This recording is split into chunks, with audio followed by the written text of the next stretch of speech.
to Chris Sweeney Talks To. This is episode 6, and today I'm joined by a man who was an MP. He's also an author, but more importantly, he's a groundbreaking and world-renowned journalist, Mr. Chris Mullin. Thank you for joining me today. Thank you. Well, as I said, you've done many things in your life, but you started out as a journalist, and probably your most famous thing that you've done was the Birmingham Six, which was a bombing of two pubs in the city of Birmingham in 1974. A group of Irish men were found by the police, convicted, put in jail, but they never did it. And 16 years later, they were freed thanks to your efforts. Can I just ask you, how did you get involved in it? Because as a journalist, I'm sure you get people giving you information all the time, but why did you take that up? What was it in the case that you saw and wanted to pursue? In 1975, a friend of mine, Peter Chippendale, who had covered the case for The Guardian, he reported the trial, remarked to me that he thought they got the wrong people. And he said that on the basis of his attendance at court and from chatting to one or two of the relatives. And he also said to me that in the end, this can only be solved by finding the right people, and they'll be over in Ireland. So my interest was aroused from that time, but I wasn't in a position to do anything about it, since I didn't really have any resources. I was, what was I in 1975? I was a sub-editor in the BBC World Service newsroom. From that time onwards, I kept a sort of weather eye on the case. I did persuade a publisher to commission a book, but the advance was very small and would not have funded the type of investigation that needed to be done. So it wasn't until the mid-1980s when I persuaded my friend Ray Fitzwalter, who was the editor of World in Action, which was in those days the premier documentary television series, to take me on temporarily as a researcher to see if we could come up with anything new. And we made 3 programs, one which blasted a hole in the, which destroyed the forensic evidence, one which blasted a hole in the confession evidence, and eventually a 3rd program in which we interviewed the actual bomber. Plus I published my book, which was Error of Judgment in 1986. And that led in due course, together with the programs, to the case being referred back for the first time to the Court of Appeal. Yeah, what's so interesting about this case is, it's been through a series of different, legal sort of things, and the reason why we're talking today is because in 2022, you've just sort of a few weeks ago left the Old Bailey because they were compelling you to hand over names of sources and the remaining bomber, which you refused to do, and the judge ruled on your case that, in the interests of press and public interest, it was better that you were allowed to keep your sources to yourself. But if we went back maybe to the other court cases, because there was the first appeal which they didn't get out on, and that was 88, I believe, and then it was 91 that were finally released. Well, there were 3 appeals. The first was the one to which they were entitled after their conviction, and that was in 1976, and that was dismissed out of hand by the then Lord Chief Justice, Lord Widgery.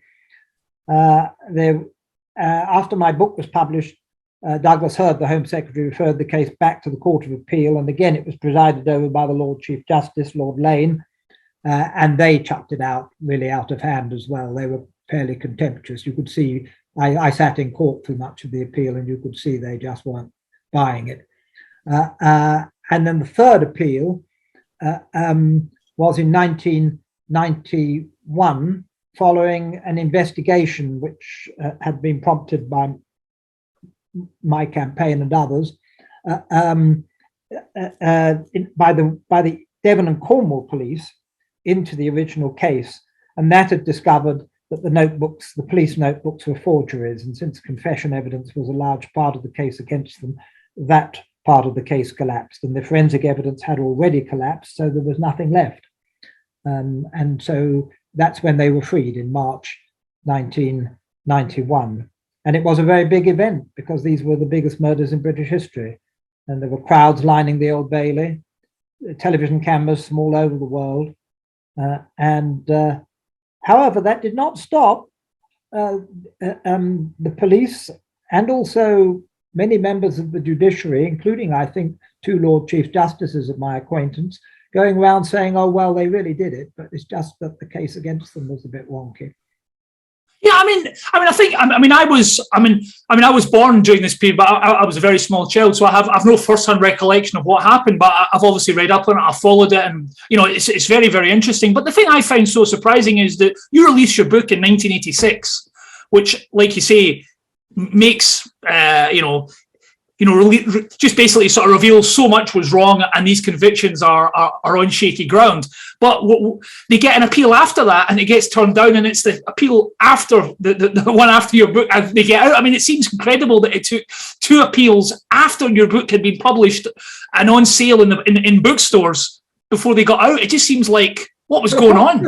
A book and television programs certainly unearthed some new evidence, but they didn't have the same powers as the police had, and it was the Devon and Cornwall investigation. There were 2 Devon and Cornwall investigations. The first time they didn't try very hard, but the second time the chief constable himself took charge of it, and they did try hard. And they went back to the original police notebooks and found that they were fabricated. It was quite easy to, what they discovered was, because police notebooks are supposed to be contemporaneous interviews with the suspects when they confessed, allegedly. And then they had to be date stamped to prove that they were done on the day in question, or one of the days in which the suspects were in custody. Now, of course, if you were rewriting your notebook up to the door of the court a year later, you had to wind back the date stamp to the day and the month and the year when they were supposed to have been recorded. And they had wound back the date stamp in relation to the month and the day, but they'd forgotten to wind back the year. So all the notebooks were stamped 1975 when they should have been 1974. Well, that, of course, was conclusive. And the confession evidence collapsed at that point. And the Devon and Cornwall police found that out. I'm laughing and you're smiling, but I mean, it's unbelievable that a group of men had 16 years of incarceration, and we had the police winding back stamps. I mean, in a country like Britain, I think we like to assume that we have rule of law and we're fair. It's What you need to bear in mind is that until 1984, until the Police and Criminal Evidence Act, 1984. We were convicting people on the basis of uncorroborated statements made in police custody and repudiated the moment the suspects were out of police custody. We were sending people away for life on that basis, and we hanged some people on that basis, extraordinary though it now seems. And it wasn't until a particular scandal in the early 1980s that prompted the Police and Criminal Evidence Act that laid down strict rules as to how suspects in custody were to be treated. And in particular, and this is not rocket science, that interviews should be recorded, which they never were. And you can understand why the police were so reluctant. And nowadays, of course, they're videoed as well. And not only that, but that a solicitor should be present. And that wasn't insisted upon either in the good old days. Yeah, it's incredible. It's incredible. The Northern Irish police were still resisting tape recording confessions. Oh, I think up to about 2000. That's unbelievable, isn't it? When you hear it as starkly as that, it's unbelievable. If I can take you back to the start of your investigation and getting into this, because I mean, everybody I think is aware of the IRA, but again, as younger people, the IRA's sort of profile has diminished. But they're a very tight knit group. I mean, it didn't. I mean, from all you read and all you study, it's not easy getting people to talk to you or getting sources inside, because it's a paramilitary group, but extremely located in that part of the world. And if you're not from there, then you can't be part of it. How difficult was it sort of getting people to trust you and talk to you?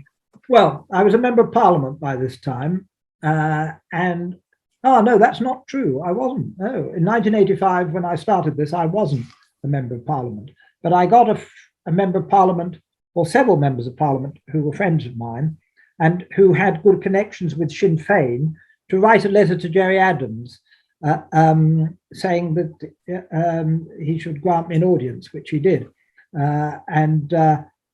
So I said to him, now it's about time we sorted this out. You know as well as I do that the wrong people are inside. And I would like to interview the right people, because that's the only way we're going to crack this. He said to me, well, we can't compel people to talk to you, but we can indicate to them that we will have no objection to them talking to you. So that was the basis on which, and it wasn't that they fed me names, they didn't. I then said, well, I'd like to meet Michael Murray, who'd long been speculated about as being one of those responsible for the bombings. Michael Murray's dead now, which is why I can use his name. And so he was the first of the bombers that I interviewed. And he turned out to be the man who'd made the bomb and who had made the warning call that was botched. And he let slip one other name by accident, really, of a man who was serving life imprisonment in Portlaoise prison in Ireland, and who had been active in the Birmingham IRA. And I went to see him, but he fed me a cock and bull story, but he in fact was one of the two planters I discovered later. Then I realized that merely to say you've met the man who made the bombs and made the warning call didn't prove the people inside were innocent. Because the police had never said they got the people who made the bombs. Indeed, they never offered any explanation as to where the bombs came from. So to prove that the wrong people were in jail, you had to find one of the two people who'd planted the bomb, well, preferably both, who'd planted the bombs, and persuade at least one of them to own up in sufficient detail to make it impossible for the authorities to go on pretending that the right people were in custody, and that's what I did. Yeah, because you talked to me about the botch call, the botch warning call, because I think across the two bombs, I think 21 people died, and I think 186 people were injured. So I mean, like you say, it was a substantial event. It wasn't it was 21 people losing their life and 186 injured.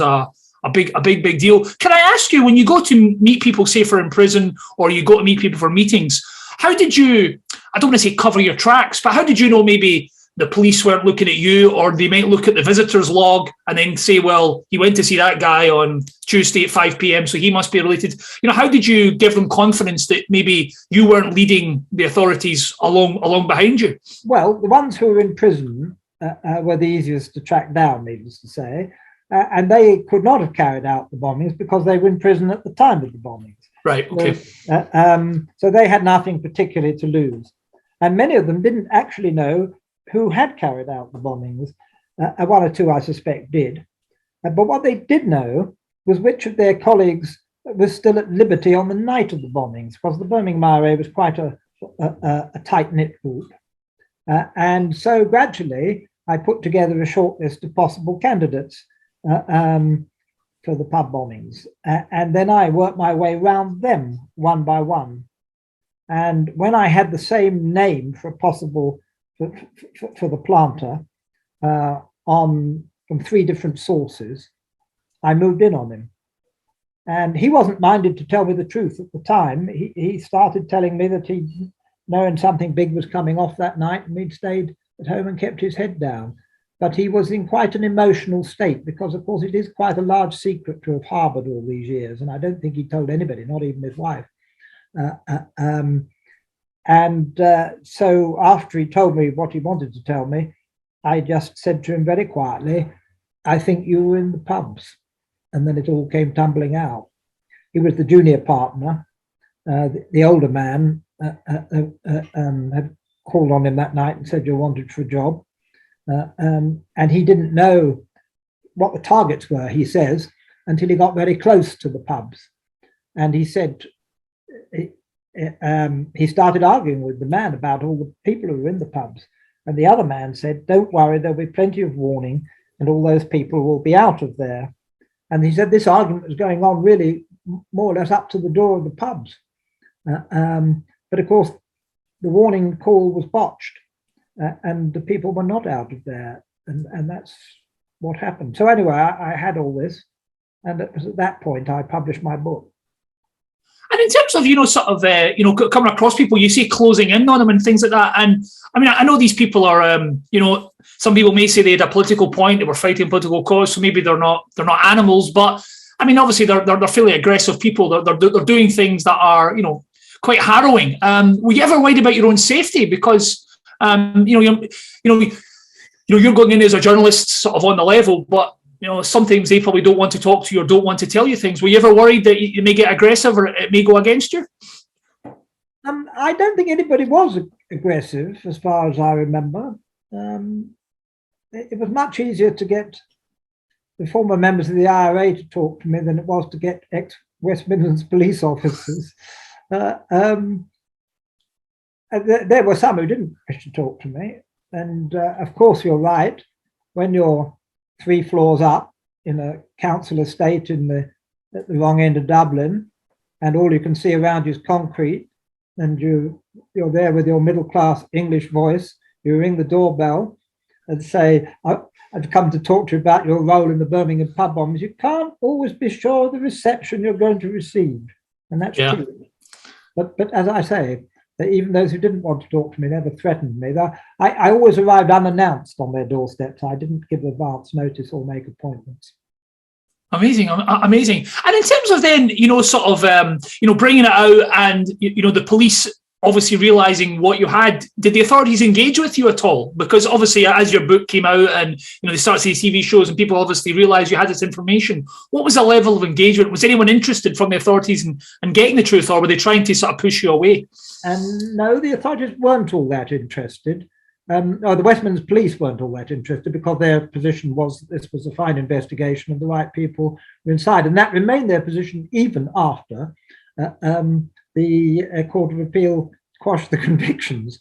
The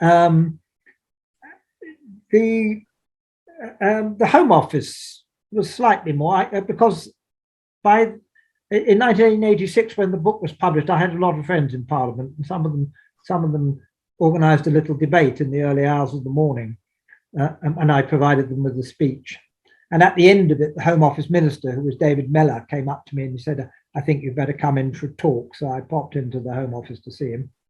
And then he instructed I don't suppose he could instruct, he suggested to the Chief Constable of the West Midlands that perhaps they ought to take an interest in this. And an Assistant Chief Constable came to interview me. And this will give you a clue as to how interested they were. His opening words to me were, "We've been dragged here by the scruff of the neck by the Home Office." So he wasn't going to go very far. And somebody has recently sent me actually some internal papers from the Home Office, which is correspondence with the then Chief Constable of the West Midlands, Geoffrey Deere.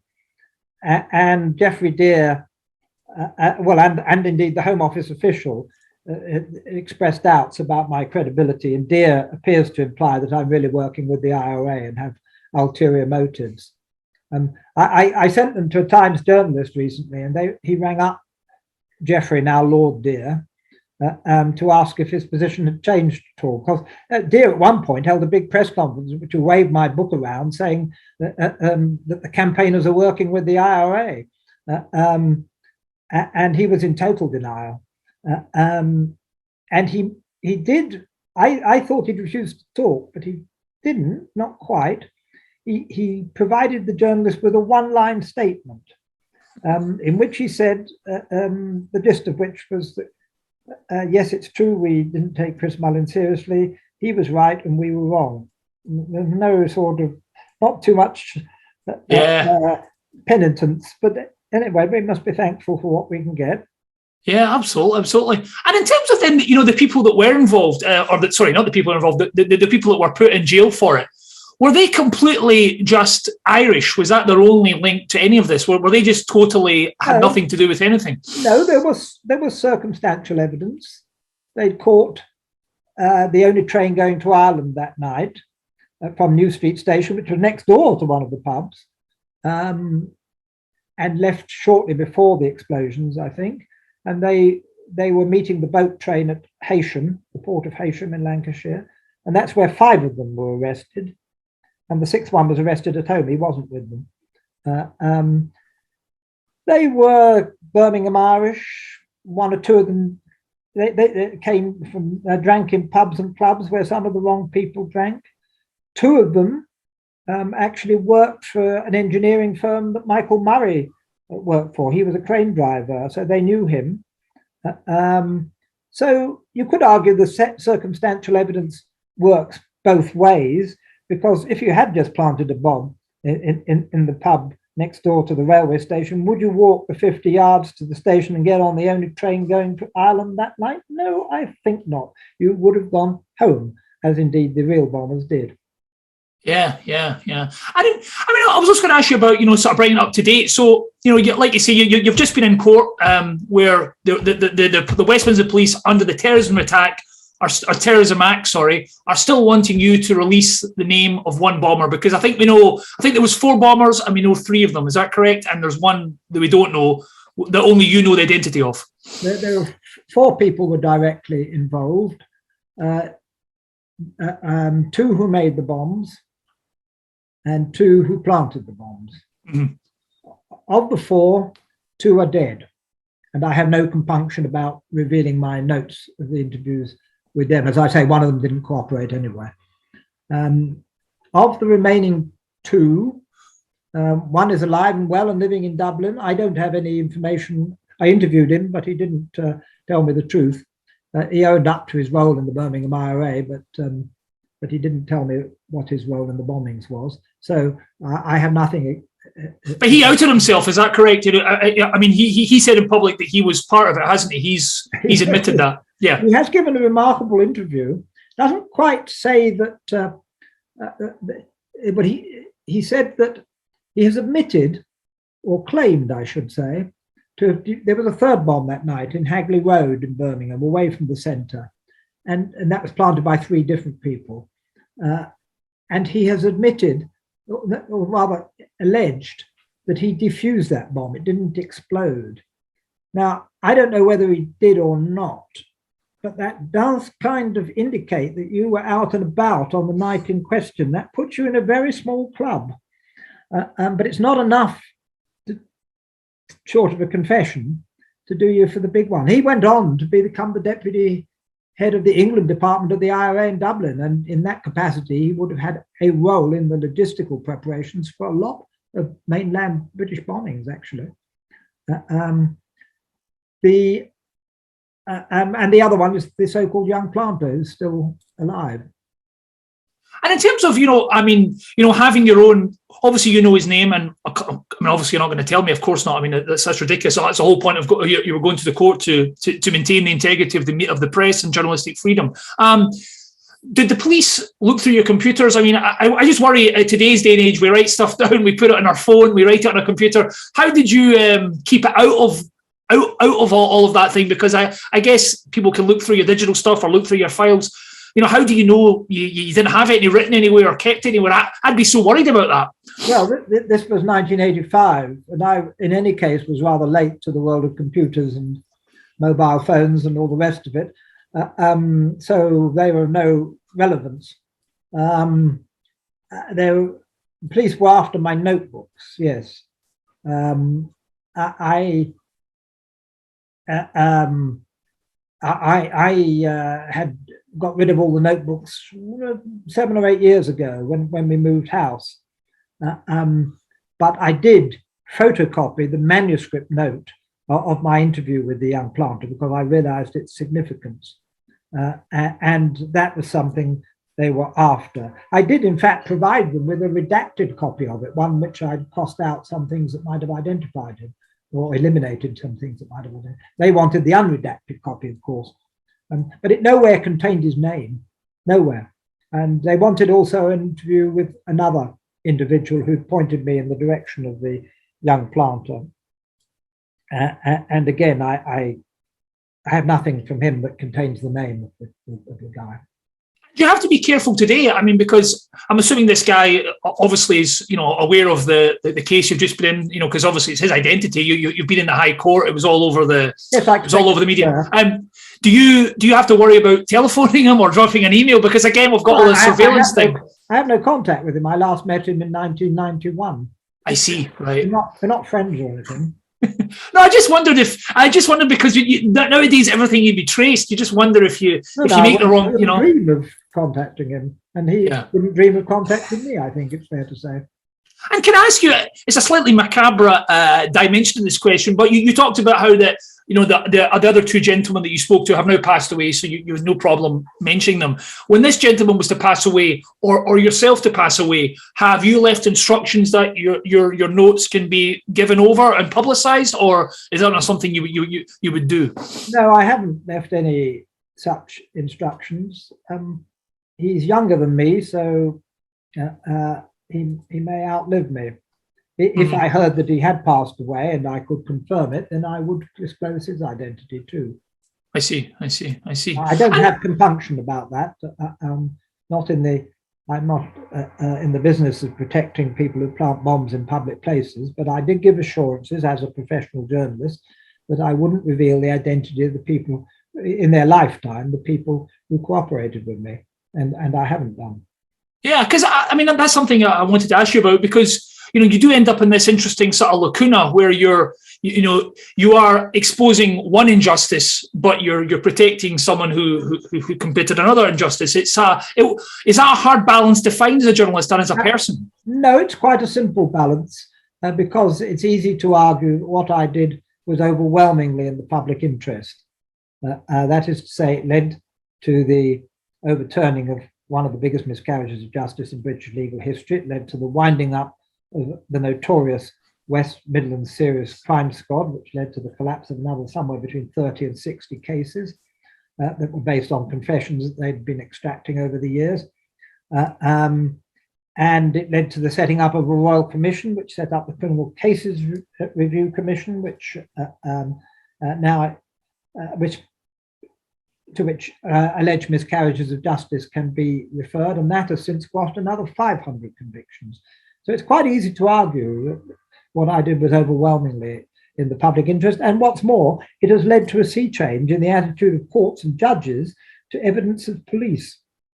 Absolutely, yeah. But I'd imagine there's some family members that of people that died the night of the bomb that maybe I'm sure still alive, grandchildren or aunts, uncles, cousins, whatever it may be.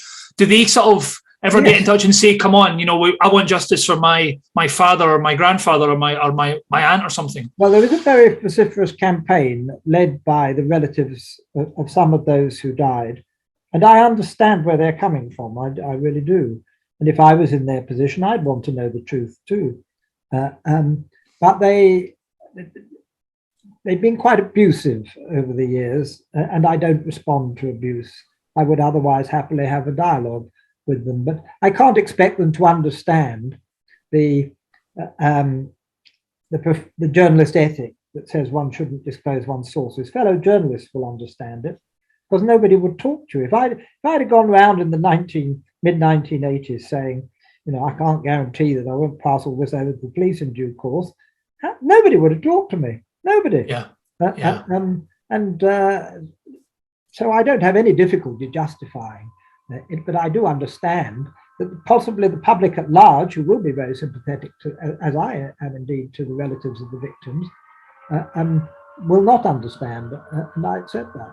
Yeah, well, I mean, you mentioned being a fellow journalist working in the media. I mean, obviously, before this call, I said, I think people in the business or in the profession sort of look up to you and what you did. And I can only, I think people have all seen sort of Watergate, and we've seen All the President's Men, and it's a very exhilarating journey what the two journalists do.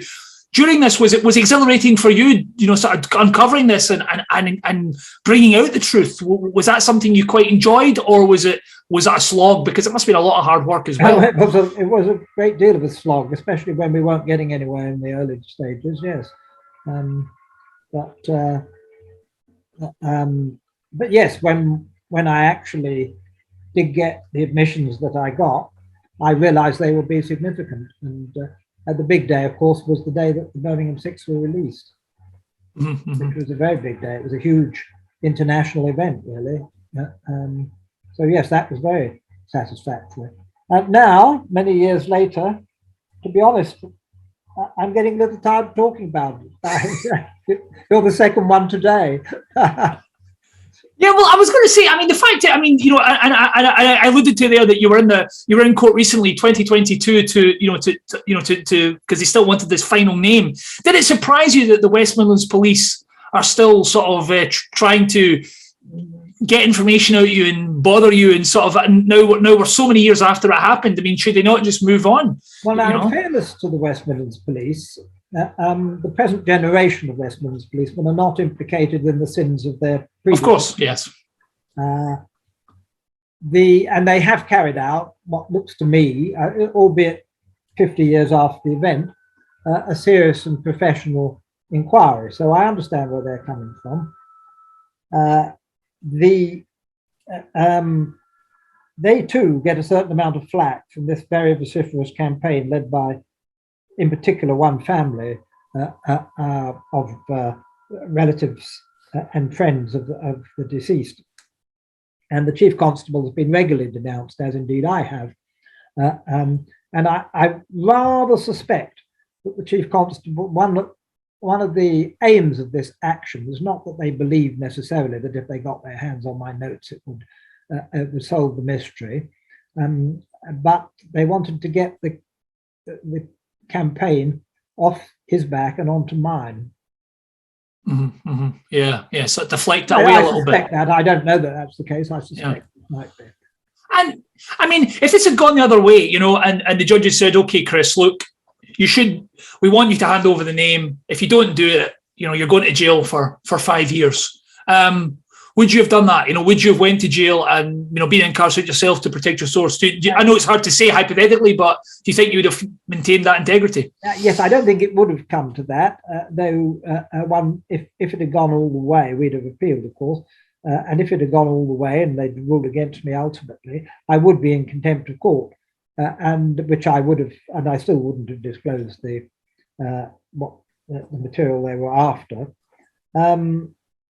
I don't think they'd have been daft enough to put me in jail, because that would have triggered a backlash. I mean, for contempt of court, imprisonment tends to be indefinite, not a particular period, for as long as the culprit declines to own up, which in my case could have been quite a long time. So then they'd be faced with the dilemma of having to how to get me out without losing too much face. So I don't think they'd have gone down that road.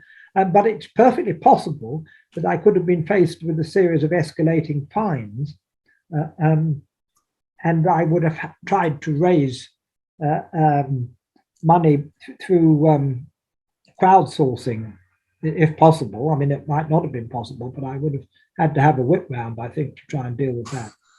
Yeah, it's a real one of those situations. Can I ask you, after you did this, did you have lots of other people coming out the woodwork and saying, well, look, you know, this is an injustice, or I believe, you know, someone, I mean, did you, and, yes. You know, why did you never take on another sort of big thing like this? Were you not tempted to? One or two. I did take on one or two, but I was very choosy.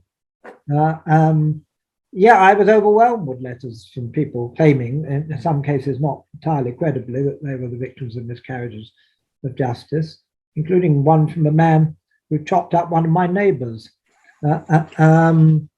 But I did turn them into a dossier, which I handed personally to the Home Secretary, who by that time was Michael Howard. But the cases I took an interest with tended to be the other IRA cases from the bombings of the mid-1970s, because actually they put away the wrong people for all the big IRA bombings of the 1970s. Yeah, the Guildford Four is another famous case, isn't it, where the wrong men were imprisoned, yeah. Guildford, Woolwich, the two Birmingham ones, the M62 coach bombing. That's quite a record, a total of 18 people. So I took an interest in all those cases, and I did help Yorkshire Television a bit with their investigation into Guildford and Woolwich. And, you know, And I mean, after the sort of 1991, the Birmingham Six, the men are released, and as you said, you're a man from England, a certain background. Could these guys sort of believe that you were their sort of knight in shining armour, shall I say? And I say that in quotation marks because I guess they probably at that point were against a certain section of society, believing they weren't out to help them. Were they kind of surprised and appreciative that someone like you had kind of went out of your way to? Yeah, they were glad to see me. Wouldn't you be if you'd been by that time? I came on the scene, they'd been inside for about 12 years, and nobody was taking much of an interest in their case.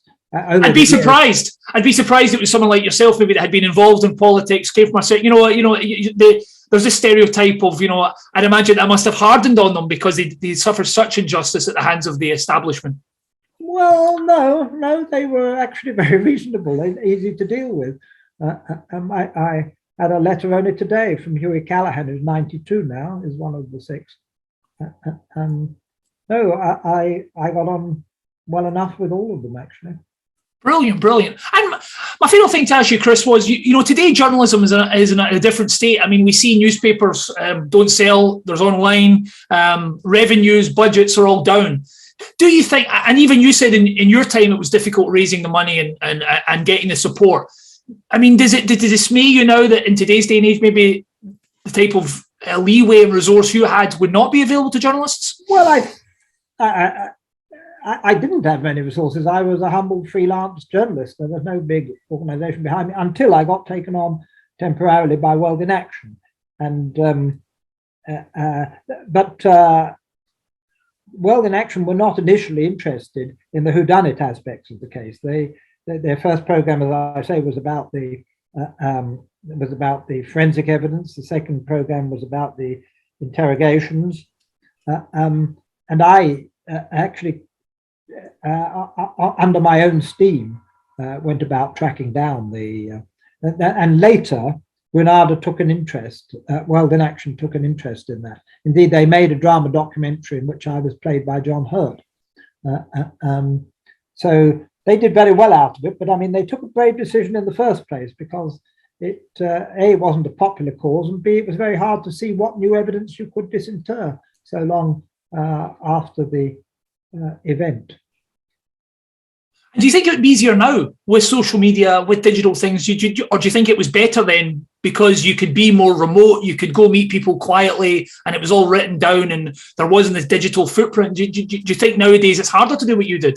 I don't think there's a documentary program on television quite as brave as World in Action. There are good ones, but they're not as brave as World in Action was. But I think it's perfect, and I think very few newspapers. I mean, the newspapers that have got resources are only two, really: the Sun and the Mail, and they wouldn't be interested anyway in this sort of thing. Indeed, they barely mentioned it over the years, and their readers wouldn't be interested either, by and large.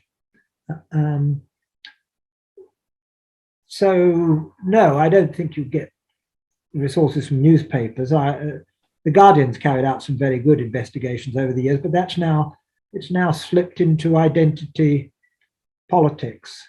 A lot of Guardian reporting is about identity politics these days, which is easy. You just report what somebody's saying on Twitter about somebody else, and I'm sorry about that, but it's still does have good stuff in it occasionally. Times occasionally is a good newspaper. The Times is generally a good newspaper. But would they have had the resources? And bear in mind, of course, it wasn't just that. I wasn't a known figure. I wasn't even a member of Parliament at the time. I mean, the BBC, even when my book was published, were reluctant to even report the publication of the book and the suggestion that the wrong people were inside. And I eventually found out that because I had, when the book was published, interviews, a large number of interviews have been set up by the publisher with all kinds of publications, and there were two with the BBC. One was with the Today programme, and the other was with the 9 o'clock news, as it was. And they were both cancelled at very short notice. And I heard afterwards that somebody higher up the pecking order had decreed that I was not a significant enough person to be able to make claims of this nature. When I duly wrote a letter to the newspapers quoting him, both interviews were rearranged immediately. But I wouldn't have got far in the BBC, I don't think. Yeah, I mean, brave. They do good stuff, but they're not that brave. And in terms of yourself, I mean, you've been so generous with your time, sort of very finally, can I just ask you, in terms of the respect you're given, I know you're not looking for plaudits and a pat on the back, that's not why you did it, but, we hoist up certain people in society that have done certain things, but you're a groundbreaking journalist, you've done all this and you've created a lot of injustice. Do you feel it's given the respect and significance it deserves? Well, in some quarters, yes. I mean, the police and the legal establishment took a very long time to come to terms with what had happened. For years afterwards, even the most senior judges in the land, some of them, went around saying they were all really guilty. It was just that the police had forged the evidence and the forensic evidence was a bit wonky, but we know they did it. That went on for years. And I lost count of the number of people who said to me, I had dinner with Lord Justice so-and-so last night, and you should hear what he was saying about the Birmingham pub bombings. And I heard them say the same about the Guildford case, the same about the Carl Bridgewater case. I realized it's possible, because these are very bright people on the whole, to be very bright and stupid simultaneously. An error of judgment. Your book, I had a look today. It's not easy. I think sort of copies have been all sold out. So I think second-hand copies are the best way to get it now. It's not as easy to buy brand new. Well, there've been 4 editions: 1986, 1991. That was for the television film. 1986, 1987, the paperback. 1991 for the television program, and a very small print run in 1997, which brought the case up to date. So, and that is the one that has disappeared entirely. It's not available even as a second-hand book, because I think a lot of it was bought up by lawyers and for the inquest. And I don't at the moment possess a copy of it, though I've given one to a publisher in the hope that he can be persuaded to republish it. There is talk, because it will be 50 years since the bombings in 2024, there is talk of doing a final edition, as it were, that brings everything up to date. And I hope that comes to pass, because I do think some record ought to exist. And it is a frustration that even people ringing me up asking me for copies of the book, I can only point them to the out-of-date ones that are online. Yeah, that's what I saw. And even I don't think there's a Kindle. I couldn't see a Kindle option for it. Well, Kindle, 1997 Kindle wasn't an option either. No, well, I mean, it adds to the charm of it having to hunt it down, because you had to do a lot of hard work to get information. So people got, as an investigative journalist. Exactly. Well, thank you so much for your time, Chris. I mean, obviously you have got other books. You've got other books from your career in politics and novels that people can go check out. You've got a website as well. You can go on there. But I just want to talk about this case because it was in the news, but it's so historic, and I think a lot of maybe younger generation people don't appreciate the injustice that went on and your role in it. So I do appreciate you telling me and talking to me today. It's been a pleasure. Thank you. Who are your audience for this? Well, I mean, we're going out on YouTube and also on a podcast, so it's kind of I would say a slightly younger audience than maybe yourself, maybe people that don't know so much about the IRA and what went on. And I thought it was important to bring these things up because I think we get a lot of things that maybe are not highlighted enough, shall I say. There's a lot of stuff in the media now that's maybe, like you say, maybe not going to give this stuff a go and talk about it. So that's why I wanted you to come on. And I mean, is it frustrating for yourself? I mean, you said you do a lot of talking about it. So do you feel so it cuts through enough? I don't mind talking about it, but when you said the same thing over and over again for 30 years, it does. I hope that does show. We've had quite a good conversation, I think, haven't we? Yes, well, and I think one thing is that even if you are repeating it, you've done something of note that you can be proud of. It's not like a moment of shame that you're recounting. No, you know what I mean? This is true. Well, thank you so much for your time, Chris. It's been a pleasure. Thank you very much, and I do appreciate you taking the time to talk to me. My pleasure. Thank you, Chris. Thank you.